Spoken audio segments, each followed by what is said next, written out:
I debated on whether or not to do a video like this. And after thinking about it for a while, I realized that the topic of this video does directly relate to the topics that I discuss and does directly relate to my audience. So I don't like doing videos like this. I don't like doing topics like this. I don't like discussing things like this. And frankly, as time goes on, I'm going to be discussing less and less of these types of topics. I already have. I don't even know where to start. I'll start with this. So this is an analogy. Years ago, back in 2008, 2009, somewhere in there, that's when I first started talking about publicly about monogamy not working. And when I did that 13, 14, whatever years ago, I got a lot of resistance. A lot of people said, men and women both, including, pickup artist type guys, said, oh no, you're wrong. What the hell are you talking about? Monogamy's great. As long as you pick the right girl, it works out fine. Marriage is great. Traditional marriage is great. What the hell are you talking about? Today, when I say monogamy doesn't work, no one argues with me. Almost nobody. It's very rare to have a dissenter. They may not like hearing that, but they don't really argue with me or debate with me. You know why? Because monogamy has gotten so bad since I first started talking about it 13, 14 years ago. So many people have gotten divorced. So many people have broken up. So many people cheat on each other. All I have to do is say, monogamy doesn't work. Just look around, and everyone looks around and go, oh yeah, you're right. That's the change. This is the same now with when I started talking about years ago that the Western world is collapsing, and specifically the United States is collapsing. The United States is in a slow state of collapse. In a few years / decades, it will be collapsed. Now that collapse could look like one of many different things. I've talked about this in my blogs. And when I first started talking about this years ago, people go, what the hell? What are you talking about? No, everything's fine. America's going to do just fine. You think they say that now? I can tell you for a fact, for years, starting in the early 2000s, I would mention to people casually, friends of mine, acquaintances, clients in my company, things like that. We would talk about our future or talk about our families. And I would mention that I'm planning on moving out of the country, because I've been planning on moving out of the country since maybe 2003, 2004 is when I first started thinking about it. In earnest just a few years ago when I really started planning on it with 5 flags and things like that. And the reaction that I almost always got when I said, yeah, I'm moving out of the country or whatever, people would react with confusion. They say, what? You're moving out of the United States? Really? Why? And the attitude was, why would you want to do something like that? Everything is so great here. Why would you possibly want to move? What an extreme thing to do. My goodness. Why would you move out? And they were just like, really? Do you think that's the reaction I get now? It's not. The reaction I get now, certainly in the last few years, since around 2016, 2017 or so, certainly since the Donald Trump-Hillary Clinton election, I think that's what kind of tipped a lot of people off. Today, when I mention that I'm moving out of the country, you know what the typical American says to me? Instead of saying, what? Why? You know what the reaction I get now is? They go, really? Where are you going? They're all interested. They're like, really? Damn, cool. Why? Because now I don't have to say the United States is collapsing and then have no evidence for it. I had statistical and financial evidence, but now people see it. With all the stuff with COVID, with the protests going on right now, and this is why, and this is where we are. You have two sides of completely insane, violent, irrational people fighting against each other. If you are a police officer and you are shooting reporters with rubber bullets who aren't doing anything wrong, if you're driving over protesters on purpose, if you're pepper spraying protesters who are walking away from you and doing what you told them to do, you're a disgusting monster. You're a disgusting piece of shit, and you deserve to burn in hell. Now let's talk about you fucking protesters. If you're a protester and you're burning down apartment buildings, you're burning down people's homes who probably fucking agree with you on this topic of police violence against blacks. You're going out to the freeways and smashing up people's cars.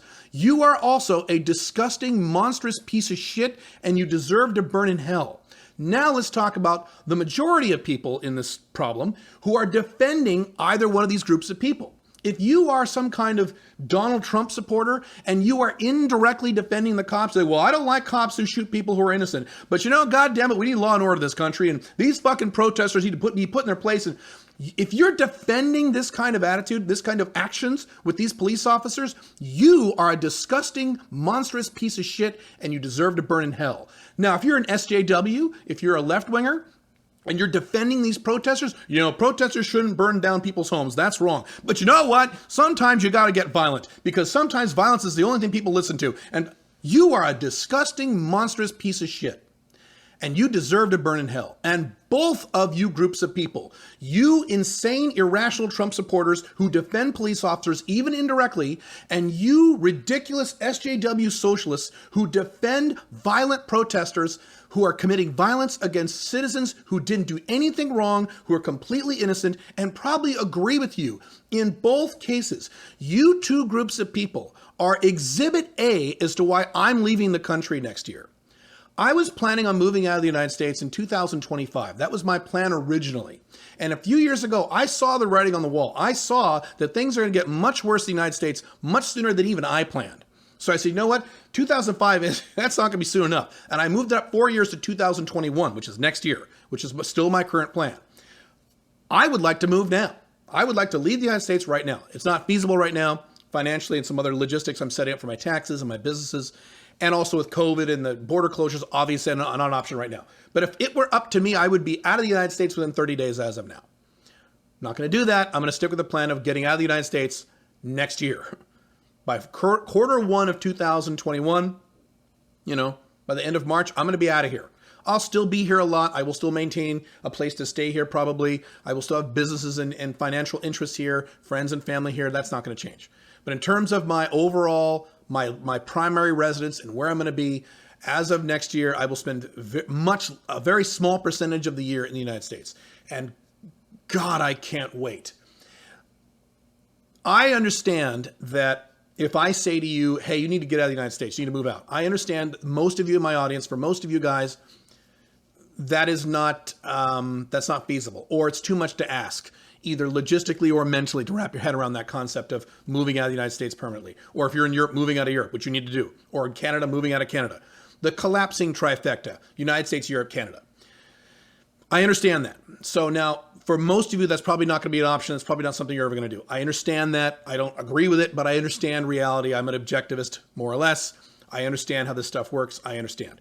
Now, for you smaller percentage of my audience who have the wherewithal to leave, move out of the United States, move out of Europe, move out of Canada, get the fuck out.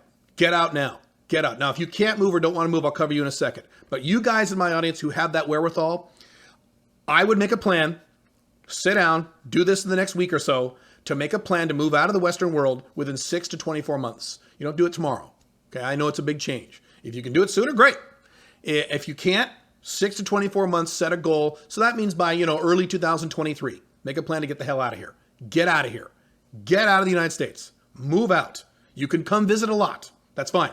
But move out of here. Europe, move out. Canada, move out. Canada's not as bad as Europe, United States, but it's still going in the same exact direction. Get out. 6 to 24 months.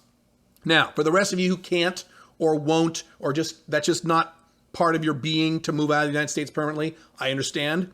Get your Alpha Male 2.0 business started. Get your location independent income started. Get yourself out of the financial system so that you're not a part of the chaos that is coming. So that you are protected, and that if your family is protected or your future family is protected, get your location independent income to the point where it's paying your bills. Get a strong emergency savings account, 30 to 50% of which is in gold. So no matter what happens with the currency, you'll be okay. Go after international income outside the Western world if you can. Get all that in place. If you're not going to leave the United States, if you're going to stay here, please get your shit in order. Get your Alpha 2.0 business structures. Get those done now. There's a lot of you in my audience who agree with my concepts and agree with my models who aren't going to do this. And you're going to be fucked. And you're going to be fucked sooner than you think. I talk about the collapse of the United States, and that is still not coming soon. It's not going to be next year or the year after. That's panicky talk. It's going to happen, but it's going to be years down the road, maybe decades down the road. What is not going to be years down the road? What is not going to be decades down the road? What is coming very soon, in the next few years, is one of two things in the United States. I'm talking about the United States now. One of two conditions. One, you're going to have a near constant state of violence in this country. You're going to have mass shootings. You're going to have protests. You're going to have riots. You're going to have blood in the streets, not literally every day, but consistent as in all the time. These protests are going to go on and on. They're going to wane, and then they're going to come back. And then they're going to wane, and they're going to come back. And they'll be more and more and more common. It will be a norm in a lot of American cities to have curfews, to have martial law. It will not be a civil war. A lot of you guys are worried about civil war. I already talked about how that's not going to happen. Americans are too fat and too beta and too drug addicted and too scared and too lazy to actually pick up a gun and go to war against other people. That's not going to happen. But what is going to happen, and what I've said all along, is you're going to have massive civil unrest on a mass scale for numerous reasons that we don't have time to get into in this video. That's going to happen. That's option one. The other option, if that doesn't happen, the only other option is that the far left progressives are going to take over the government. The Bernie Sanders types. Now, either that means the progressives finally beat the corporatist Democrats and take over the presidency and the Congress and start issuing UBI and free healthcare and free this and free that and free this and free that and further bankrupt the country. Or, as I've talked about before, the Donald Trump types will move to the left, which they've already started to do. I've already talked about that in my blogs. And they will become the Bernie Sanders types. Either way, the Bernie Sanders types win.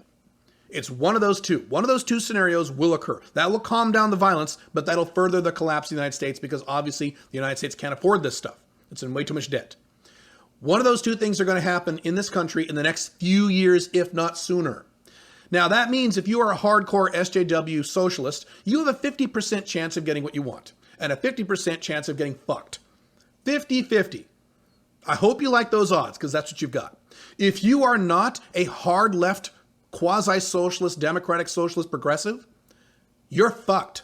You're fucked no matter what happens. There is no scenario in the United States where you're going to win. You're screwed. And the only way you can prevent yourself from feeling the pain of what's coming, the only way to do this, there's only two ways. Move out of the country, or if that's too much, get your Alpha 2.0 business structures in place. Location-independent income, where you don't have to physically be there, high-margin services and products, where you don't have to work too hard, and ideally with international sources. So you're not just selling to Americans or just selling to Europeans. You're selling to the whole world, ideally a percentage of that income, if not all that income, outside of the Western world. Get it done. Those are the only two ways you're going to protect yourself if you're not a hardcore left-wing socialist. Because you're fucked. You're in big trouble. I wish I didn't have to do this. I wish I didn't have to talk about this stuff. And I wish there were easier ways, and I wish I had easier answers, and I don't. What I've been talking about coming for a long time is now coming. In many respects, it's now here, and it's going to get worse. Get out before it gets horrible. Caleb, it's horrible now. No, it's not. It's not horrible now. You haven't seen horrible. If you've lived in the United States your whole life, and you haven't really traveled internationally, you've never seen horrible. I've seen horrible. I've traveled. I've been around. I've seen horrible. Horrible is coming. And it's coming sooner than you think. You've got to take action on this stuff now. You should have already taken action on this many years ago, as I was saying. If you haven't done that yet, take action on it now. If you already have, good on you. Good. If you have the wherewithal to leave the United States, to move out, get the fuck out. If you have the wherewithal to just kind of create a bubble of order and protection around your financial life and around your personal life, great, get that done if you're not going to leave the United States. But get it done. I don't have anything else to say. I don't know and I don't know how else to convince you guys to take these things seriously. And also remember that voting for politicians isn't going to help.